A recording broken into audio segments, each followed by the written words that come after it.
গো। Hello guys, তো আজকে আমি কিছু কথা বলতে চাই। এই কাজ করতে করতে একটাই কথা বলছি, টলিউডের আমাদের ওয়েস্ট বেঙ্গলের যত হিরো আছে আমি দেখতে পাই, কিছুদিন আগেও দেখেছি, দুদিন আগেও দেখেছি, সোশ্যাল মিডিয়ায় দেখেছি যে টলিউডের যত হিরো আছে, দেব বলো যিশু বলো যেই হোক, এদের পিছনে পাবলিক যায় আর এরা কতটা ইগনোর করে আর কতটা মানে মুড নিয়ে চলবে। কিন্তু এদের একবার ভেবে দেখেছো, এদের কিন্তু এই জায়গায় পজিশনে গিয়েছে আজকে শুধু আমাদের মতো সাধারণ মানুষের জন্য, কিন্তু এরা সেটা বোঝে না আর ইগনোর করে সব পাবলিককে। আর কুকুরের মতো আমরা বা আপনারা বা তোমরা যারা আছো, আমরা সবাই সকলে তাদের পিছনে কেন যাব?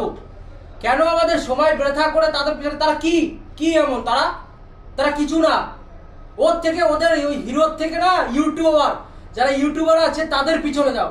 একটা ইউটিউবারের পিছনে গেলে অন্তত তারা জ্ঞান দেবে, 2 টাকা ইনকাম করার একটা বুদ্ধি দিবে। তাই ইউটিউবার যারা আছে তাদের পিছনে যাও। ওইসব হিরো খাল্লি বাল্লি